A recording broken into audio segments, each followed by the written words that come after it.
Inter pass అయిన students కి practical learning and industrial exposure తో 100% ప్లేస్మెంట్ ఇస్తుంది ఐ క్రియేట్ డిగ్రీ కాలేజ్.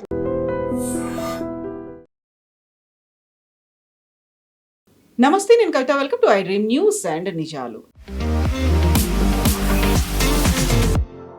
తమిళనాట సరికొత్త రాజకీయ పార్టీ ఆవిర్భవించబోతోంది. అన్నామలై రాజీనామాను బీజేపీ అధికారికంగా యాక్సెప్ట్ చేసినట్టుగా బీజేపీ అనౌన్స్ చేసింది.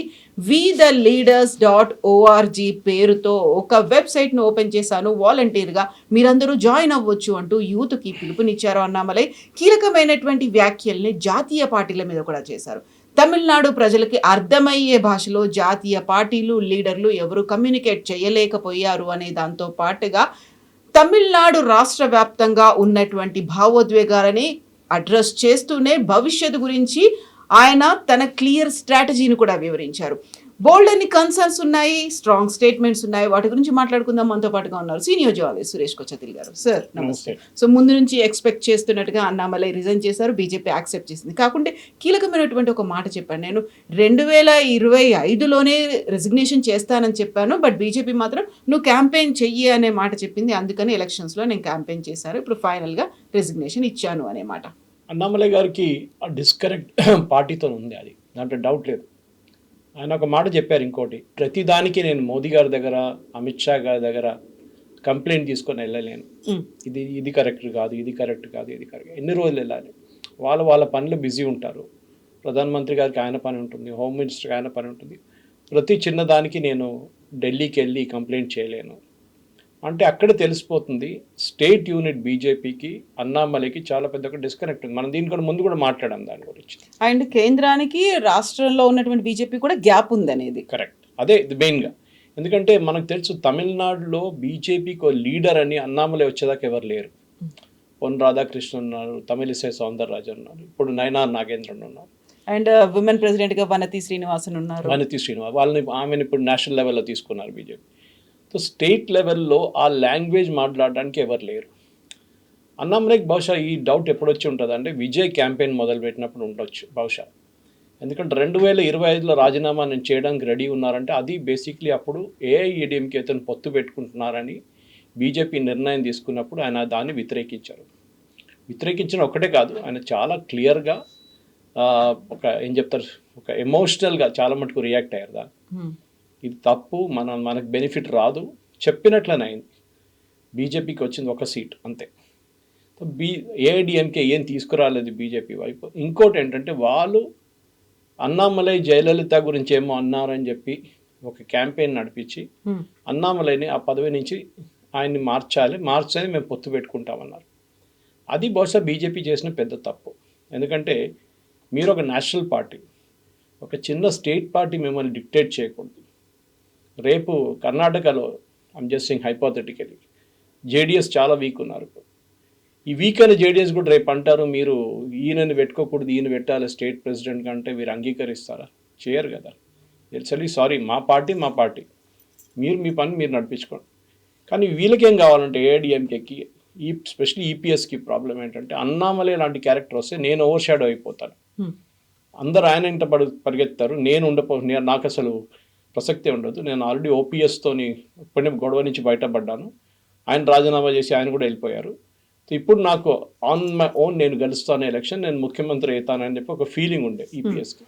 కానీ అది జరగలేదు. మీరు చూసుంటారు, అది ఏడీఎంకే గెలవలేదు, డిఎంకే గెలవలేదు, లాస్ట్లో విజయ్ గెలిచారు. అన్నామలైకి ఇప్పుడు కాదు, నేను బహుశా మీ దగ్గర ముందు మాట్లాడమని చెప్పాను ఒకసారి, సంవత్సరం ముందు నేను ఆయన ఫస్ట్ టైం కలిసినప్పుడు ఎంత క్లారిటీతో మాట్లాడారంటే 5 నిమిషాలు ఇచ్చిన నాకు గంటన్నర సేపు మాట్లాడారు నాతో. Very clear about what he wants to do. కానీ ప్రాబ్లం ఎక్కడ వస్తుందంటే కవిత గారు, మీరు ఒక పెద్ద నేషనల్ పార్టీలో ఉన్నప్పుడు దాంట్లో చాలా మటుకు ఎలిమెంట్స్ ఉంటుంది అండ్ హైరార్కీ ఉంటుంది, అన్నీ ఉంటుంది. ఇప్పుడు కూడా చూడండి, అన్నామలై గారి ఐడియాస్, ఆయన చెప్పే మాటలు అంతా చాలా బాగుంటుంది. కానీ గ్రౌండ్ లెవెల్లో ఇంప్లిమెంట్ చేయడం అంటే మీకు ఒక పార్టీ బ్యాకింగ్ చాలా ఇంపార్టెంట్. ఒక్కటే మంచి పని ఏమైనా చేశారంటే నేను ఆల్ ఇండియా లెవెల్లో వెళ్తున్నానని చెప్పలేదు. ఈ కాక్రోచ్ పార్టీ లాగానో మిగతా వాళ్ళలాగా. He's very clear, I'm confining, నేను తమిళనాడుకు ఒక్కటే చూసుకుంటాను ఇప్పుడు, at least for now it's only Tamil Nadu. And ఇవాళ ఆయన మాట్లాడిన లాంగ్వేజ్ కూడా తమిళ్ ఉండే. అడ్రస్ చేశాను ఆడియన్స్ సోషల్ మీడియాలో, చాలా క్లియర్. ఎందుకంటే ఈజ్ అడ్రస్సింగ్ దాట్ ఆడియన్స్. తమిళనాడులో నాకు ఆడియన్స్ని అడ్రస్ చేస్తున్నాడు. అక్కడ ఇంకా ఎలక్షన్ ఇప్పుడు లేదు, 5 సంవత్సరాల తర్వాతనే ఉంది. 3 సంవత్సరాల తర్వాత లోక్సభ ఎలక్షన్ ఉంది. సో చాలా క్లియర్గా అన్నామలై గారు చెప్పారు, ఒకటి రిజిస్టర్ చేయమన్నారు మీరు చెప్పినట్లు. అది కాకుండా ఫస్ట్ ఒక మూవ్మెంట్ లాగా స్టార్ట్ చేస్తాం. నేను ఒక ఎమ్మెల్యే అవుతాను, నాకు ఒక ఎంపీ కావాలని చెప్పి వస్తే నేను మిమ్మల్ని తీసుకోను. యూ హ్యావ్ టు వర్క్ చేసి కొంచెం దూరం వెళ్ళినాక ఒక సర్టన్ మొమెంటం పికప్ చేసిన తర్వాత దాన్ని ఒక పొలిటికల్ పార్టీగా కన్వర్ట్ చేసుకుంటా అన్నారు. ఇది చాలా మంచి స్ట్రాటజీ. ఎందుకంటే మీకు తెలిసిపోతుంది అప్పుడే. మీరు డైరెక్ట్ పొలిటికల్ పార్టీ స్టార్ట్ చేశారనుకోండి, మీరు కింద పడతారు అప్పుడే. You will slip and fall. ఎందుకంటే మీకు ఆ ఇన్ఫ్రాస్ట్రక్చర్ కావాలి, ఆ బేస్ కూడా డెవలప్ కావాలి. ఏం చెప్పినా కానీ బీజేపీ వ్యతిరేకంగా బీజేపీకి ఒక కార్యకర్త బేస్ ఒకటి ఉంది. అది అన్నామలై గారు ఎక్స్పీరియన్స్ చేశారు పాదయాత్రకి వెళ్ళినప్పుడు. ఆయన కొన్ని చోట్ల చూస్తే అంటే కొన్ని చోట్ల 10 మంది ఉన్నారు, కొన్ని చోట్ల 20 మంది ఉన్నారు బూత్కి, కొన్ని చోట్ల ఎవ్వరు లేరు. So that here to develop అన్నమాట. కానీ అన్నామలై గారు ముందుకు వెళ్తూ ఇంకా ఒక బేసిక్ పొజిషన్ అనేది ఏంటంటే తమిళనాడులో మార్పు తీసుకురావాలి. ఒకటి ఆయన అన్నారు, పర్మనెంట్ ఎమ్మెల్యేస్ పర్మనెంట్ ఎంపీస్ ఉండకూడదు అని. దాని లాజిక్ నాకు అర్థం కాలేదు. బేసిక్లీ వాట్ ఈ మెంట్ మేబీ రిపీట్ చేయకూడదు. మేబీ ఒక లెగసీ లాగా వాళ్ళే అదే ఫ్యామిలీ అనేది 5 సార్లు 4 సార్లు గెలవడం అనేది ఉండకూడదు. నెక్స్ట్ ఫ్యామిలీ అండ్ కల్ట్, ఇది రెండు ఉండకూడదు. కల్ట్ ఇస్ బేసిక్లీ మనకు తెలిసిందే, it will be like even Modi can be a cult చెప్పొచ్చు. ఎంజీఆర్ గారు కల్ట్ ఉన్నారు, Vijay cannot be said a cult అంటే ఒక పెద్ద it mass leader kind of approach. So అది ప్రాబ్లం ఎక్కడైతుందంటే అది పార్టీని ఓవర్ షాడో చేస్తారు. ఒకసారి దేవకాంత్ బరువా అస్సాంలో ఉన్న చాలా పెద్ద ఒక సీనియర్ కాంగ్రెస్ లీడర్ ఒక స్లోగన్ రేస్ చేశారు, చాలా మటుకు కాంట్రవర్షియల్ కూడా అయింది. India is Indira, Indira is India అని చెప్పి. ఓకే, అంటే దేశం కన్నా పెద్దగా ప్రధానమంత్రి అంటే ఒక లేడీ, ఒక మహిళ, దేశం కూడా ఆమె కూడా దేశం అనే ఒక కాన్సెప్ట్ వచ్చింది. బట్ ఇట్స్ నాట్ కరెక్ట్, అది తప్పు. మీరు ఏ రోజైనా అన్నామలై గారు చెప్పినట్లు దట్స్ గుడ్ కాన్సెప్ట్, దట్ ఒకటి కల్ట్ అవాయిడ్ చేయండి, నెక్స్ట్ యూ అవాయిడ్ ఫ్యామిలీ. కానీ తమిళనాడు పాలిటిక్స్లో ఫ్యామిలీ నడుస్తుంది. ఇప్పుడు మీరు విజయ్ని కూడా తీసుకోండి, it's a family party. End of the day ఆయనకి సెంగోటి అని ఒకరే ఉన్నారు, కేమ్ ఫ్రమ్ అనదర్ పార్టీ. అది కాకుండా ఆయన దగ్గర ఇంకా ఎవరు లేరు, వాళ్ళ ఫ్యామిలీ నడిపిస్తున్నారని మనకు తర్వాత తెలిసింది. వాళ్ళ నాన్నగారు యాక్టివ్ ఉన్నారు, వాళ్ళ సిస్టర్ యాక్టివ్, వాళ్ళ వైఫ్ యాక్టివ్, అంటే ex wife was there, not that Trisha is active, చాలామంది యాక్టివ్ ఉన్నారు. సో కానీ అన్నామలై గారికి ఉన్న పెద్ద ఛాలెంజ్ ఇప్పుడు ఏమి రాబోతుందంటే, ఒకటి సడన్గా మీకు జాయిన్ కావడానికి చాలామంది వస్తారు. మీరు వాళ్ళ బ్యాక్గ్రౌండ్ చెక్ చేయకపోతే ఎవడో ఒక చీటింగ్ కేసులోనో లేకుంటే ఒక రేప్ కేసులోనో ఆయన మీ పక్కన నిలబడి ఒక ఫోటో తీస్తారు. రేపు డిఎంకే వాళ్ళు, ఏఐడిఎంకే వాళ్ళు ఆ ఫోటో తీసుకొని పబ్లిష్ చేస్తారు, ఇది చూడండి అన్నామలై పక్కన ఎవరు నిలబడి ఉన్నారని. మీకు వాళ్ళ బ్యాక్గ్రౌండ్ చెక్ చేయడానికో వాళ్ళ ఎథిక్స్ చెక్ చేయడానికో మీకు టైం ఉండదు. ఇన్ఫ్యాక్ట్ ఈ mention the word ethics. APJ Abdul Kalam ఆయన పేరులో ఒక ఇన్స్టిట్యూట్ స్టార్ట్ చేయబోతున్నారు కోయంబత్తూరులో ఎథిక్స్ గురించి, it's a good concept, no problem. కానీ ప్రాబ్లం ఎక్కడ వస్తుందంటే పాలిటిక్స్లో ఒక లిమిట్ దాకా ఎథిక్స్ ఇస్ ఓకే, దానికన్నా ముందు మీరు తీసుకెళ్ళారు ఎథిక్స్. చాలామంది మన పొలిటికల్ హిస్టరీ తీసుకుంటే చాలా ఒక గాంధీయన్ ఫిలాసఫీ తీసుకొచ్చిన గాంధీ కూడా ఇప్పుడున్న పాలిటిక్స్లో ఫిట్ కారు ఆయన. You will not fit, you have to be ఎ క్రుక్. ఎక్కడో ఆ క్రుక్ అంటే కానీ డబ్బులతో కాదు, మీరు స్మార్ట్నెస్ మ్యానిపులేట్ చేయడానికి, కేపబిలిటీ రికగ్నైజ్ చేసి ఒక్కొక్కసారి ఇద్దరు ఒకటే కేపబిలిటీ ఉన్నప్పుడు మీరు ఎట్లా డిసిషన్ తీసుకుంటారు, ఇదంతా మీ ఎక్స్పీరియన్స్ నుంచి వస్తుంది. దాంట్లో Annamalai is a green horn. ఆయన వ్యతిరేకంగా బీజేపీ తమిళనాడు క్యాంపెయిన్ నడిపించారనేది దాంట్లో ఏ డౌట్ లేదు. స్పెషలీ ఆయనకి ఎక్కడ తాకిందంటే ఆయన వ్యతిరేకంగా ఫైనాన్షియల్ ఇర్రెగ్యులారిటీస్ గురించి బీజేపీ తమిళనాడులో కొంతమంది లీడర్లు ఆరోపణ చేశారు, విచ్ ఇస్ నాట్ కరెక్ట్. ఆయన డబ్బులు యూజ్ చేశారు, డబ్బులు వాడుతున్నారు. He was very very clear. దాంట్లో ఆయన మీరు ఇంకేమైనా చెప్పొచ్చు అన్నామలై గురించి, కానీ ఎథిక్స్ అండ్ డబ్బుల గురించి ఆయన ఎప్పుడు I will never take it అనమాట. రెండవది, ఆయన షీవ్నింగ్ స్కాలర్షిప్ మీద యూకేకి వెళ్ళారు. That became a big controversy. ఎందుకంటే దట్ పర్టికులర్ స్కాలర్షిప్ యూకే ప్రతి కంట్రీలో వాళ్ళ కోసం కావాలన్న లీడర్ని డెవలప్ చేయడానికి చేస్తారు. చెప్పడంలో వాళ్ళు చాలా చెప్తారు, ఇట్స్ ఎ చాలా ప్రెస్టీజియస్ స్కాలర్షిప్, అది యూకేలో వచ్చి చదువుకుంటారు మీరు, you become a political leader of the future. కానీ వాళ్ళు ఏం చూస్తున్నారంటే దాని నుంచి వాళ్ళ వైపు వాళ్ళ మాటలు డైలాగ్ కొట్టే మనుషులు కావాలి వాళ్ళకి. వచ్చే స్కాలర్షిప్ గివెన్, మీకు ఖర్చు ఏమి ఉండదు, మీ ఫ్లైట్ ఛార్జ్ చూసుకుంటారు, మీ ఎంటైర్ కోర్స్ చూసుకుంటారు, కంప్లీట్ 2 నెలలు 3 నెలలు ఉంటుంది, 8 weeks course. So that is very important. ఎందుకంటే మీకు షేర్నింగ్ మీరు పాత వాళ్ళ స్కాలర్స్ లిస్ట్ తీసుకుంటే చాలామంది యాంటీ గవర్నమెంట్ ఉన్నారు దాంట్లో, యాంటీ మోదీ కానీ వాళ్ళ దేశాలు కూడా anti pro British anti government ఉన్నారు అక్కడ ఉన్న గవర్నమెంట్. సో దాన్ని I can still give Annamalai benefit of doubt. ఎందుకంటే బహుశా ఆయనకు తెలిసి ఉంటుంది. వాళ్ళు ఏమంటున్నారంటే ఒక ఎలక్షన్ క్యాంపెయిన్ నడిమిట్లో ఆయన వెళ్ళిపోయింది అక్కడికి, విచ్ ఈజ్ నాట్ కరెక్ట్ అని. ఓకే, ఆయనకి ఒక డిఫరెన్స్ ఆఫ్ ఒపీనియన్ ఉండే, నేను ఇక్కడ ఉండి ఏం చేస్తాను, వీళ్ళందరూ ఉన్నారు కదా చూసుకుంటారు కదా వీళ్ళు, నేను వెళ్ళిపోతాను, నాగేంద్రన్ ఉన్నారు, తమిళిసై సౌందరరాజన్ ఉన్నారు, పొన్ రాధాకృష్ణ, వీళ్ళందరూ ఉన్నారు, వీళ్ళు క్యాంపెయిన్ చూసుకుంటారు. ఐ థింక్ ఎమోషనల్గా, and I found it also when I speaking, emotional ఆయన చాలా ఇప్పుడు కూడా ఒక పోలీస్ ఫోర్స్ నుంచి వచ్చిన అదే ఎమోషన్ ఆయనలో ఉంది ఇప్పుడు. పోలీస్ ఫోర్స్ ఎట్లా అంటే ఒక యూనిఫామ్ ఫోర్స్, అది పైనుంచి మీరు ఆర్డర్ ఇస్తే కింద దాకా అందరు ఆర్డర్ వింటారు. పొలిటికల్ పార్టీలు అట్లా నడవదు. There will be somebody who will question you, somebody who will say this is not correct. Dissent అనేది ఉంటుంది. Dissent is a part of politics actually. అది మీరు యాక్సెప్ట్ చేయాల్సి వస్తుంది. కానీ ఆ డిసెంట్ కూడా డీసెంట్ ఉండాలి. ఏదో కొట్లాడి నేను రాజీనామా చేసి నేను కూడా వెళ్ళిపోతున్నాను. That is were I like what he did. December 2025లో నేను రాజీనామా చేస్తాను, రెడీ ఉన్నాను చెప్పిన మనిషికి వద్దు, మీరు ఉండండి, ఎలక్షన్ కానివ్వండి, దాని తర్వాత రాజీనామా చేయండి. సో బీజేపీ బహుశా అనుకుని ఉంటారు ఏదో గెలుస్తాం మేము, 20 సీట్లు గెలుస్తున్న తర్వాత అన్నామలైని మళ్ళీ తీసుకొద్దామని. కానీ జరగలేదు, 1 సీట్ వచ్చింది వాళ్ళకి. అన్నామలైకి కావాల్సిన సీట్ కూడా కోయంబత్తూరులో వాళ్ళు ఇవ్వలేదు. లాస్ట్ టైం ఏమన్నారంటే 2024 లోక్సభ ఎలక్షన్లో ఈయన పోటీ చేసి ఓడిపోయింది కదా, ఇంత పాపులర్ ఉన్న మనిషి ఎట్లా ఓడిపోయిండు? ఓకే, సో బీజేపీకి ఎన్ని సీట్లు తీసుకొచ్చిండు? ఈయనే కదా పార్టీ. నిన్న కూడా నేను చూసాను చాలా మటుకు ఛానల్స్లో అన్నామలైస్ క్లారిటీ థాట్ గురించి, ఈవెన్ ఆనంద్ రంగనాథన్ కానీ మిగతా వాళ్ళందరూ అదే అంటున్నారు, that it is a 15-year road map. మీరు 5 సంవత్సరాల్లో 10 సంవత్సరాల్లో మార్పులు తీసుకురాలేరు. సో మీరు అన్నామలైకి 5 సంవత్సరాలు ఇచ్చి నువ్వు మ్యాజిక్ షో చేయరా అంటే అది కాదు. తమిళనాడు లాంటి ప్లేస్లో ఆయన క్లియర్లీ మెన్షన్, ఇవాళ స్పీచ్లో చాలా క్లియర్గా రిపీటెడ్గా చెప్పారు, అక్కడున్న ఇష్యూస్ గురించి అక్కడున్న వాళ్ళు మాట్లాడితే బాగుంటుంది, బయట నుంచి వచ్చే వాళ్ళకి అది ఆ ఇంపాక్ట్ వాళ్ళు గ్రాస్ప్ చేయలేకపోతారు. అది ప్రతి స్టేట్లో ఉంది. ఇప్పుడు మీరు ఇక్కడి నుంచి ఆదిలాబాద్ వెళ్తే ఆదిలాబాద్లో ఉన్న ఇష్యూ హైదరాబాద్లో ఉన్న ఒక పొలిటీషియన్కి అంత ఈజీగా అర్థం కాదు. ఆర్ ఫర్ దట్ మ్యాటర్ మంచిర్యాలకి వెళ్తే అక్కడున్న పాలిటిక్స్ సపరేట్ ఉంటుంది. సో బహుశా లాంగ్వేజ్ ఒక పెద్ద ఇష్యూ తమిళనాడులో, మన అందరికి తెలిసింది. అది తమిళనాడులో కర్ణాటక నడిమిట్లో కూడా గొడవ జరిగింది, మీకు కావేరీ ఇష్యూ మీద వచ్చినప్పుడు లాంగ్వేజ్కి మారిపోయింది. అది తమిళ్ వర్సెస్ కన్నడ అయిపోయింది.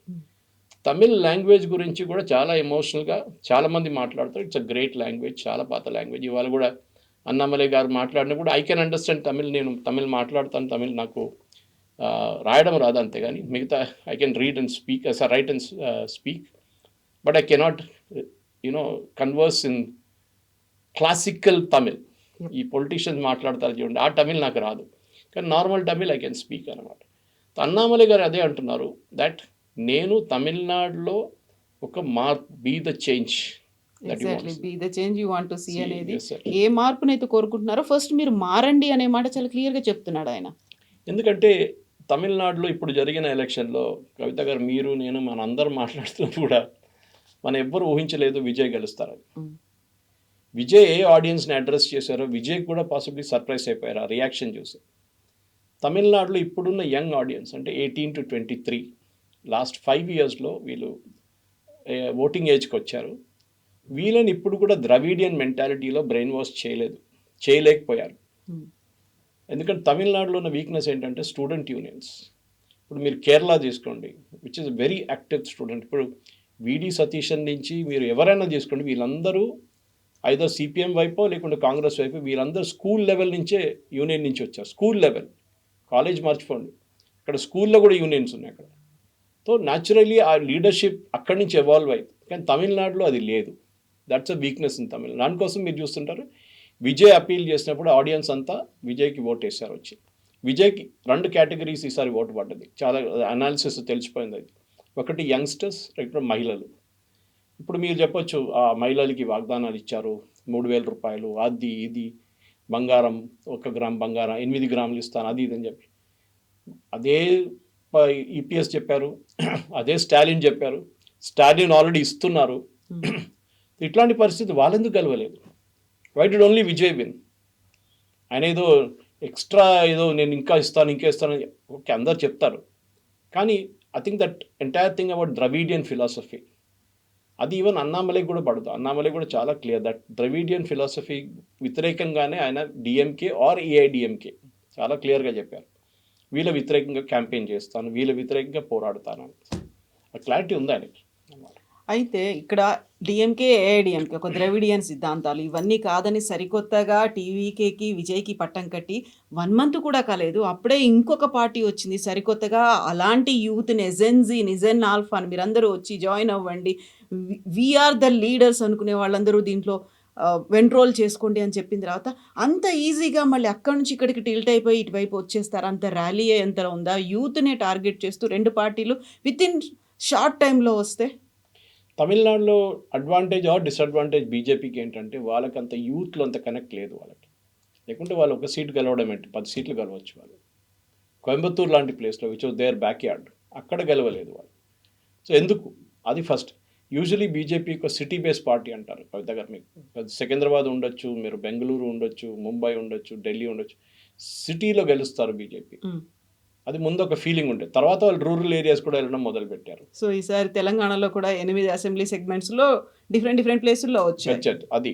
సో అక్కడ ప్రాబ్లం ఏంటంటే తమిళనాడులో బీజేపీ ఈవెన్ చెన్నైలో గెలవలేకపోతున్నారు. 1000 లైట్స్ కానీ, అన్నానగర్ కానీ, పెరంబూర్ కానీ, they are not able to win those seats. ఎందుకు? అక్కడ ఎడ్యుకేటెడ్ వాళ్ళు ఉన్నారు, మీరు కంప్లైంట్ చేయలేరు, ద్రవిడియన్ ఫిలాసఫీ అది ఇది అని చెప్పి. మళ్ళీ కూడా మీరు అక్కడ సిటీలో కూడా మీరు తమిళిసై సౌందరరాజన్ సిటీ నుంచి పోటీ చేస్తారు, కానీ ఓడిపోయింది. So it's very clear that బీజేపీకి తమిళనాడులో చాలా డిస్టెన్స్ ట్రావెల్ చేయాల్సి ఉంది. ఒక డిస్కనెక్ట్ ఉంది. ఢిల్లీ బేస్డ్ పార్టీ ఇది ఫస్ట్ స్టాలిన్ కానీ, దానికన్నా ముందు జయలలిత కానీ, ఎంజీఆర్ గారు కానీ, అన్నాదురై కానీ, కరుణానిధి వీళ్ళందరూ యూజ్ చేసిన ఒక లాంగ్వేజ్. అప్పుడు బీజేపీ లేదనుకోండి. కాంగ్రెస్ ఉన్నప్పుడు కూడా యాంటీ హిందీ అజిటేషన్ జరిగింది 60s, 70sలో. వీళ్ళు ఎప్పుడు చూడండి anti Hindi, anti north Indian, ఉత్తర భారతదేశానికి ఒక క్లియర్ డివిజన్ లాగా. వెరస్ మనకి తెలంగాణలో ఆ ప్రాబ్లం లేదే. మరి తెలంగాణలో ఎవరు చెప్పారు వీళ్ళు north Indian party, south Indian party అని చెప్పేసి? తెలంగాణలో హిందీ మాట్లాడుతారు, ప్రాబ్లం లేదు. అక్కడే మార్పు వచ్చింది. ఇప్పుడున్న యంగ్స్టర్స్ ఎవరెవరు ఇప్పుడు కాలేజ్ నుంచి బయటకు వస్తున్నారో వాళ్ళకి తెలుసు ఎప్పుడు తమిళనాడులో ఇప్పుడు ఉద్యోగం రావాలని ఇది ఎక్కడ వాళ్ళ దగ్గర ఒక హోప్ లేదు. వాళ్ళకి రావచ్చు 10%, 5%, 10% మందికి తమిళనాడులో ఉద్యోగం వచ్చు. అది ఐటీలో ఉండొచ్చు, ఫార్మాలో ఉండొచ్చు, ఏదైనా. మిగతా వాళ్ళు బయటికి వెళ్ళి పనిచేయాల్సి వస్తుంది. So when you have an anti Hindi attitude, నేను హిందీ చదువుకోను, నేను హిందీ మాట్లాడను అని చెప్పినప్పుడు అదొక డిసడ్వాంటేజ్గా మారిపోతుంది. ఇది మన నీట్ ఎగ్జామ్లో కూడా చూసాం. తమిళనాడు చాలా మటుకు నీట్ వ్యతిరేకంగా కేసు వెళ్ళారు, సుప్రీంకోర్టుకి వెళ్ళారు. దానికి కారణాలు ఉన్నాయి. తమిళనాడులో ఉన్న మ్యాక్సిమం మెడికల్ కాలేజెస్ అంతా పొలిటీషియన్స్ చేతిలో ఉంది. వాళ్ళు ఒక్కొక్క సీటు ₹1,00,00,000 అమ్ముకుంటే వాళ్ళు ఆ టైంలో, ఇప్పుడు 2 కోట్లకు అమ్ముకుంటారు, 3 కోట్లకు అమ్ముకుంటారు. అది సడన్గా వాళ్ళ చేతి నుంచి పోయింది నీట్ రాగానే. సో దానికి చాలా వ్యతిరేకంగా, దాని మిగతా స్టేట్లు ఇంత ఆపోజిషన్ లేకుండే. కానీ తమిళనాడులో లైన్ యూజ్ చేస్తారు, కోచింగ్ సెంటర్లు లేవు ఇక్కడ. మా పిల్లలకి కోచింగ్ సెంటర్ లేనప్పుడు ఆంధ్ర, తెలంగాణ, కోటా, రాజస్థాన్ ఇక్కడి నుంచి ఉన్న పిల్లలందరూ కోచింగ్ సెంటర్లో వచ్చి నీట్ ఎగ్జామ్లో పాస్ అవుతున్నారు, జేఈలో అవుతున్నారు. మాకు నీట్ వద్దు, లాంగ్వేజ్ బ్యారియర్ ఉంది, తమిళ్ పెట్టండి అనేది సూసైడ్స్ దాకా వెళ్ళాయి అక్కడ. వాళ్ళు జేఈ వ్యతిరేకించలేదు, నీట్ వ్యతిరేకించారు. చాలా clear, because all medical colleges 90% politicians చేతిలో ఉంది అక్కడ. సరే దాని పక్కన పెడదాం. బికాస్ ప్రాబ్లం ఎక్కడ రాబోతుందంటే అన్నామలైకి with in Tamil Nadu is okay, బావిలో ఉన్న కప్పలాగా. బయట ఒక సముద్రం ఉంది, అక్కడ ఆయన వెళ్ళలేకపోతారు. ఎందుకంటే moment you have pro Tamil attitude, దాన్ని యాంటీ నార్త్ ఇండియన్ యాటిట్యూడ్గా తీసుకుంటారు మిగతా వాళ్ళు. ఇది బెంగాల్లో జరిగింది, మీకు గుర్తుంటుంది. మమతా బెనర్జీ బీజేపీ వాళ్ళని బయట వాళ్ళు, గుజరాతీ వాళ్ళు, హిందీ వాళ్ళు అని చెప్పి క్యాంపెయిన్ నడిపించింది బెంగాలీ అస్మిత మీద. కానీ ఇది కంప్లీట్లీ బ్యాక్ ఫైర్ అయింది. ఎందుకంటే అక్కడ ప్రజలకు తెలిసిపోయింది గేమ్ ఏంటనేది. తమిళనాడులో ఇంకా అది రాలేదు, ఆ పొజిషన్కి ఇంకా రాలేదు. సో ఒక ఎమోషనల్ మెచ్యూరిటీ రావడానికి టైం పడుతుంది. ఒక మార్పు రావాలంటే అన్నామలై గారు it's good strategy, there is no doubt about it. కానీ అన్నా హజారే గారు స్టార్ట్ చేసిన ఇండియా అగేన్స్ట్ కరప్షన్ వచ్చినప్పుడు మన అందరం నెక్లెస్ రోడ్కి వెళ్ళాము, చూద్దాం అక్కడ ఏం జరుగుతుంది, క్యాండిల్ లైట్ ప్రొటెస్ట్ అది ఇది అన్నాము. దాని నుంచి వచ్చిన ఒక ఆర్గనైజేషన్ ఆమ్ ఆద్మీ పార్టీ. తర్వాత వాళ్ళెంత కరప్ట్ అయిపోయారో మనం చూసాం.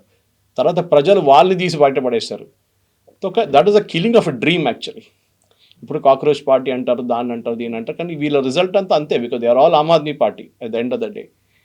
ఆమ్ ఆద్మీ పార్టీ ఒక టైంలో ఒక నేషనల్ మూవ్మెంట్లో అందరూ అనుకున్నారు పాసిబ్లీ బీజేపీకి ఒక ఆపోజిషన్గా ఆమ్ ఆద్మీ పార్టీ వస్తారని. కానీ జరిగింది ఏంటి, కాంగ్రెస్ ఎక్కడెక్కడ ఉన్నారు, కాంగ్రెస్ని ఓడించి వాళ్ళు అక్కడ వచ్చి కూర్చున్నారు. అది ఢిల్లీ ఉండొచ్చు, పంజాబ్ ఉండొచ్చు. ఇక్కడ కాంగ్రెస్ని ఓడించారు, బీజేపీని ఓడించలేదు వాళ్ళు. దిస్ ఇస్ ద ప్రాబ్లం అనమాట. ఒక మాస్ యాక్సెప్టెన్స్ రావాలంటే అన్నామలై గారికి చాలా టైం పడుతుంది. ఓకే, మేబీ 5 సంవత్సరాలు అనేది కూడా చాలా దగ్గర. ఐ థింక్ హీ షుడ్, ఆయన కూడా, నేను ఆయనకు అడ్వైజ్ చేయడానికి ఎవరు కాదు, కానీ ఆయన లోక్సభ ఇగ్నోర్ చేయాల్సి వస్తుంది. 2029 లోక్సభ ఇగ్నోర్ చేయండి, మీరు నెక్స్ట్ అసెంబ్లీ ఎలక్షన్కి టార్గెట్ చేయండి. బహుశా ఆయన టార్గెట్ కూడా అదే ఉండొచ్చు.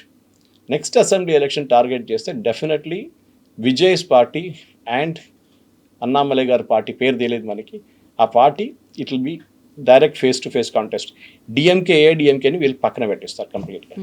సో వాలంటరీ ఆర్గనైజేషన్ లాగా, లేకపోతే ఒక ఎన్జిఓ లాగా, ఒక సర్వీస్ ఓరియంటెడ్గా అక్కడ ఉన్నటువంటి యూత్ కోసం, లేకుంటే స్కిల్ డెవలప్మెంట్ కోసం చెప్తూనే వాళ్ళు హెల్త్ని ఎలా బిల్డ్ చేసుకోవాలి, బాడీ బిల్డింగ్ అనేది ఎలా ఉండాలి, ఎలా ఫైబర్ అంతా సెట్ అవుతుంది, మనకు జాగ్రత్తలు ఎలా తీసుకోవాలి, ఇవన్నీ చెప్తూనే తను మాట్లాడారు. అలాగే నేషన్ బిల్డింగో లేకుంటే మనకి భవిష్యత్ అనేది ఎలా ఉంటుంది అనుకున్నప్పుడు టూ మెనీ పార్టీస్ అయిపోతున్నాయి. అక్కడ మళ్ళీ కన్ఫైన్ అయింది కేవలం ఒక తమిళనాడుకు సంబంధించి. మిగతా పార్టీలు మిగతా రాష్ట్రాలకి డిఫరెన్స్ అనేది అక్కడ కనిపిస్తుంది. తమిళనాడులో ఆల్రెడీ అక్కడ ఎస్టాబ్లిష్డ్ ఒక స్టాల్వర్డ్స్ అనే వాళ్ళు ఉన్నారు. మళ్ళీ ఇప్పుడు యూత్ వచ్చారు, యూత్ని టార్గెట్ చేస్తూ వెళ్తున్నారు. ఒక చేంజ్ అనేది వస్తుంది. విజయ్ తీసుకుంది కూడా అలాంటి చేంజ్ గురించే మాట్లాడాడు కదా. విజయ్ కూడా మీ ఏవైతే ఈ నెక్సెస్ లాగా ఉన్నాయో వీటి నుంచి బయటికి రండి అని చెప్పాడు. సో అన్నమలై కూడా అదే చెప్తున్నా, అంటే ఆ స్ట్రాటజీ అనేది ఎలా ఉండబోతోంది, నెక్స్ట్ మళ్ళీ వ్యూహం మార్చుకొని ముందుకెళ్ళాలి, అందరి దగ్గర నుంచి ఆ మనల్ని తెచ్చుకోవాలి, అప్రిషియేషన్స్ ఉండాలి, విన్ అవ్వాలి, చాలా దూరం ఉంది కదా. దట్స్ మూమెంట్ అన్నారు ఆయన దగ్గర ఎన్జిఓ ఆల్రెడీ ఉండే ముందు నాకు గుర్తుంది. I mean he told me about, నాకు గుర్తుంది ఆయన, I think it's some rural NGO ఉండే ఆయన దగ్గర. ఆయన పాలిటిక్స్కి వచ్చే ముందు కూడా వాళ్ళ wife she was actually handling it, నాకు గుర్తుంది. అది రూరల్ ఓరియంటెడ్ ఉండే అది, కానీ that is not a political oriented NGO. ఇప్పుడు ఆయన మార్పు తీసుకురావాలంటే డెఫినెట్గా this is the right way. ఏదంటే ఫస్ట్ టెస్టింగ్ ద వాటర్స్ అంటాం మన ఇంగ్లీష్లో. డైరెక్ట్ నీళ్ళ దుంకితే అది చల్ల నీళ్ళ వేడి నీళ్ళ మనకు తెలియదు, ఎంత లోతుందో తెలియదు, దాని లోపల పడితే మళ్ళీ అది ప్రాబ్లం అవుతుంది. సో ఈ ప్రాబ్లం ఎక్కడ వస్తుందంటే, మీరు ఒక ఎస్టాబ్లిష్ పార్టీలో జాయిన్ చేస్తున్నప్పుడు ఒక సీన్ ఉంటుంది, మీరు ఆన్ యువర్ ఓన్ ఒక పార్టీ స్టార్ట్ చేయాలంటే చాలా టైం పడుతుంది. బీజేపీ లాంటి పార్టీ కూడా జనసంఘ్ నుంచి మొదలై ఆర్ఎస్ఎస్ బ్యాకింగ్ పెట్టుకొని వాళ్ళకి ఇంత టైం పట్టింది. 1980లో ఫామ్ అయిన పార్టీ 84లో 2 సీట్లు గెలిచారు. హన్మకొండ నుంచి జంగారెడ్డి గారు, మేసానా నుంచి ఆకార్ పటేల్. అక్కడి నుంచి బీజేపీ ఎక్కడ దాకా వచ్చారు, ఎంత టైం పట్టింది. పెద్ద పెద్ద మేధావులు మురళీ మనోహర్ జోషి కానీ, ప్రమోద్ మహాజన్ కానీ, ఎల్కే అద్వానీ కానీ, వీళ్ళందరూ కష్టపడ్డారు. కానీ బీజేపీ ఒక లెవెల్కి రాలేదు. మీరు చూసుంటారు లాస్ట్లో వాళ్ళకి నరేంద్ర మోదీ గారిని తీసుకురావాల్సి వచ్చింది. సో దట్ హీ విల్, వాళ్ళు కూడా అనుకోలేదు ఎంత ఇమ్మీడియట్ జరిగింది అది. So that is what Annamalai is today. నేను మొన్న కూడా మనం మాట్లాడిన నీకు చెప్పాను, స్ట్రాటజీ అన్నామలైది బహుశా ఇదే ఉండబోతుంది. ఆయన ఒక పొలిటికల్ పార్టీగా వచ్చి దాని తర్వాత తమిళనాడు ఎలక్షన్ వచ్చేటప్పుడు ఇంకా 5 సంవత్సరాల్లో అప్పుడు ఒక కాంబినేషన్ ఆఫ్ పార్టీ. ఇవాళ మాట్లాడుతూ ఆయన చాలామంది పేర్లు తీసుకున్నారు, టీఎంసీ పేరు తీసుకున్నారు, ఈ టీవీకే పేరు తీసుకున్నారు, అందరి పేర్లు లీడర్స్ గురించి చెప్పారు ఆయన. ఇట్లాంటి లీడర్స్ ఉన్నారు. సో రేపు ఒక anti TVK, anti DMK, anti AIADMK alliance form చేయడానికి ఒక న్యూక్లియస్గా తయారవుతాడు అన్నామలై. దాంట్లో బీజేపీ కూడా చేరిపోతారు. ఎందుకంటే బీజేపీకి ప్రాబ్లం ఏంటంటే, తమిళనాడులో ఒక టైంలో కరుణానిధి గారు వాజ్పేయి క్యాబినెట్లో ఉన్నారు, వాళ్ళంటే డిఎంకే క్యాబినెట్లో, వాజ్పేయి గారు క్యాబినెట్లో ఉన్నారు, అది మన అందరూ తెలిసిందే. కానీ అక్కడి నుంచి వాళ్ళు మారి మళ్ళీ కాంగ్రెస్ వైపు వెళ్ళిపోయారు. ఇప్పుడు నేను ఇండియా అలయన్స్ మీటింగ్ అటెండ్ చేయనని చెప్పి స్టాలిన్ నిన్న అనౌన్స్ చేశారు. అంటే the break is complete. So ఇక్కడికి వెళ్తారు, కాంగ్రెస్ టీవీకి ఏదైనా ఉంటారు, అన్నామలైకి పార్టీ ఫామ్ చేస్తారు. రేపు అన్నామలై పార్టీ వీళ్ళిద్దరిని, అంటే డిఎంకేని ఏఐడిఎంకేని పక్కదారి పట్టించేస్తే then there will be a great opportunity అన్నామలైకి. ఇప్పుడు కాకపోతే ఒక 15-year-old రోడ్ మ్యాప్ వేసుకోవాల్సి వస్తుంది. ఓవర్ నైట్ విజయ్ లాంటి సక్సెస్ రావడం చాలా రేర్ ఇండియన్ పాలిటిక్స్లో. టైం పడుతుంది. ఎవరైనా ఒక 5, 10, 15 సంవత్సరాల తర్వాత. The only exception Aam Aadmi Party. Okay, Arvind Kejriwal వాళ్ళు ఢిల్లీ ఎలక్షన్లో అండ్ ఈవెన్ పంజాబ్ ఎలక్షన్లో. అది తమిళనాడులో మళ్ళీ రీక్రియేట్ చేయాలంటే చాలా కష్టం. కానీ అన్నామలై గారు చేయొచ్చు. ఆయనకు విజన్ ఉంది. ఇప్పుడు ఆ విజన్ పాసిబ్లీ దాంట్లో మీరు చెప్పినట్టు చాలా ఎలిమెంట్స్ కనిపిస్తుంది. లాంగ్ వే టు గో అంటారు. దాన్ని రీఫైన్ చేయాల్సి వస్తుంది. ఓకే, నేను 35 ఐటమ్లు ఇప్పుడు తీసుకోను. I will take up 5 things and I will do good work on దస్ 5. అంటే ఈ 5 ఐటమ్లు తీసుకుంటాను. ఓకే, కరప్షన్ కానీ, ఎథిక్స్ కానీ, పాలిటిక్స్లో క్లీన్ పాలిటిక్స్, ఇట్లాంటి ఐటమ్స్ తీసుకొని ప్రజల సమస్యలు, దీని గురించి నేను ఒక 5 or 10 తీసుకొని నేను దీని మీద కాన్సన్ట్రేట్ చేస్తాను. తర్వాత మిగతా దాన్ని ఇంకాపరేట్ చేసుకోవచ్చు. లేదు నేను 35 ఐటమ్ తీసుకొని మొదలు పెడతా అంటే యూ విల్ ఫాల్ ఫ్లాట్. అది చాలా క్లియర్. సో అన్నామలై గారి థాట్ ప్రాసెస్, ఆయన ఒక పోలీస్ ఆఫీసర్ రోల్ నుంచి వస్తున్నారు, ఐపీఎస్ రోల్ నుంచి వస్తున్నారు ఆయన. సో ఆబ్వియస్లీ ఆయనకు ఒక మెథాడికల్గా పనిచేసి ఆయన చెప్పారు కూడా, నేను పిఎస్జి కాలేజ్లో చదివాను, ఆయన అక్కడి నుంచి మెకానికల్ ఇంజనీర్, ఐఏఎం లక్నోకి వెళ్ళారు, అక్కడ చదువుకున్నారు, యూపీఎస్సీ రాశారు, హైదరాబాద్లో ట్రైనింగ్కి వచ్చారు ఇక్కడ మన నేషనల్ పోలీస్ అకాడమీలో. దాని తర్వాత కర్ణాటక కాడలో పోస్టింగ్ అయింది, అక్కడ 9 సంవత్సరాలు ఉన్నారు. It recounted the entire journey. ఆయన ఏదో డైరెక్ట్గా వచ్చి నేను ఒక సందేశం ఇవ్వలేదు. నాకు ఎన్న ఎక్స్పీరియన్స్ చూడండి, నేను ఆల్ ఓవర్ ఇండియాలో పనిచేశాను, నాకు ప్రాబ్లం లేదు, నాకు లాంగ్వేజ్ ఇష్యూ లేదు. కానీ మీరు చెప్పినట్ల తమిళ్ అనే ఒక కాన్సెప్ట్ని మనం పాసిబ్లీ, అది ఇప్పుడు కూడా కాదు, మీరు ఎప్పటి నుంచో చూడండి, బీజేపీ ఎప్పటి నుంచో ఫామ్ అయిందో, వాళ్ళు ఎప్పుడు ఒక జానా కృష్ణమూర్తి గారు ఒక్కరే తమిళనాడు నుంచి ఒక పొలిటికల్ ఫోర్స్గా, అంటే అఫ్కోర్స్ ఆయన్ని పార్టీ ప్రెసిడెంట్ చేశారు, అదే టైంలో వెంకయ్య నాయుడు గారు ఉన్నారు, దాని తర్వాత బంగారు లక్ష్మణ్ గారు ఉన్నారు, దాంట్లో సౌత్ నుంచి 2-3 ఉన్నారు ప్రెసిడెంట్స్. బట్ తమిళనాడుకున్న ప్రాబ్లం, మోదీ గారు ఎప్పుడు అంటారు, ఆయన అక్కడ వెళ్ళి వివేకానంద రాక్ దగ్గర కూర్చుంటారు, రామేశ్వరంకి వెళ్ళారు, ఈ ట్రైన్, కానీ ఆ ఒక డిస్కనెక్ట్ ఉంది అక్కడ, బ్రేక్ చేయలేకపోతున్నారు. ఇప్పుడు అనివార్యంగా బీజేపీ ఏమైనా మళ్ళీ ఇంకో కొత్త ఫోర్స్ ఎవరుంటారు, కొత్త లీడరో కొత్త పార్టీ ఎవరుంటారు అనుకుంటే, మరి అన్నామలై అయితే ఏమన్నా ఫ్యూచర్లో ఎలక్షన్స్ టైంకి మళ్ళీ వస్తుందా? పొత్తు పెట్టుకుంటారు 100%. ఆన్ దర్ ఓన్ బీజేపీ ఏం చేయలేరు తమిళనాడులో. అది బీజేపీ పంజాబ్లో చేసిన తప్పదే. పంజాబ్లో 1980లో బీజేపీ ఫామ్ అయింది, 84లో వాళ్ళు ఫస్ట్ టైం ఎలక్షన్ గెలిచారు, నేను చెప్పాను 2 సీట్లు గెలిచారు వాళ్ళు. 84లో ఫస్ట్ అలయన్స్ పార్ట్నర్ బీజేపీతో ఉంది శిరోమణి అకాలీ దళ్, ప్రకాష్ సింగ్ బాదల్ గారి. లాస్ట్లో వాళ్ళు ఇప్పుడు ఈ ఫార్మర్స్ అజిటేషన్ వచ్చినప్పుడే దాని నుంచి బయటకు వచ్చారు. So imagine number of years వాళ్ళు తోడున్నారు బీజేపీ. కానీ వాళ్ళ ఒక్క స్ట్రాటజీ వాళ్ళది ఏంటంటే బీజేపీని పంజాబ్ని పై రాలేదు వాళ్ళు. కాకపోతే ఆప్ మాత్రం విత్ ఇన్ నో టైం అక్కడ గ్రాస్పిట్ వాళ్ళు పైకి రానియలేదు వాళ్ళు. సరే వీళ్ళ అమరీందర్ సింగ్ని తీసుకున్నారు, అదేం చేశారు, ఎందుకంటే వీళ్ళు లీడర్లు లేకుండే పంజాబ్లో. కానీ ఇప్పుడు చూడండి, ఇప్పుడు జరిగిన మున్సిపల్ ఎలక్షన్లో బీజేపీ ఒకే పర్ఫామ్ చేశారు, 3rd వచ్చారు ఆన్ దర్ ఓన్ పోటీ చేసి. ఆల్మోస్ట్ అకాలీ దళతో కొంచెం మైనర్ డిఫరెన్స్లో ఉన్నారు వాళ్ళు. ఇది చేయాలండి. కానీ తమిళనాడులో ఏం జరిగిందంటే ఇప్పుడు కూడా యాటిట్యూడ్, మీరు ఒక నార్త్ ఇండియన్ పార్టీ.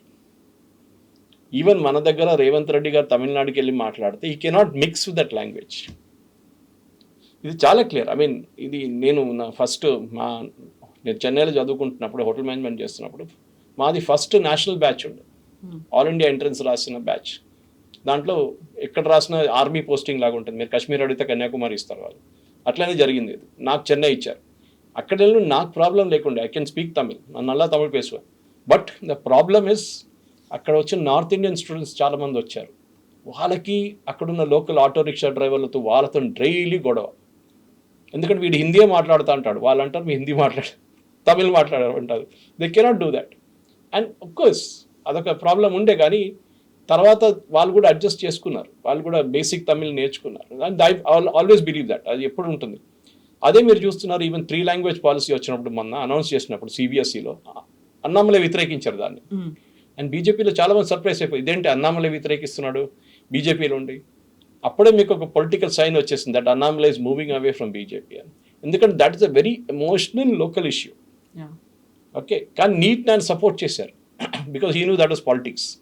కానీ 3 language policy is not right. Supreme court కూడా చెప్పారు, ఇప్పుడు ముందు టీచర్స్ని తీసుకురండి తర్వాత చేద్దాం, ఇది ఇప్పుడు ఇమ్మీడియట్గా చేయక్కర్లేదని సుప్రీంకోర్టు కూడా చెప్పారు.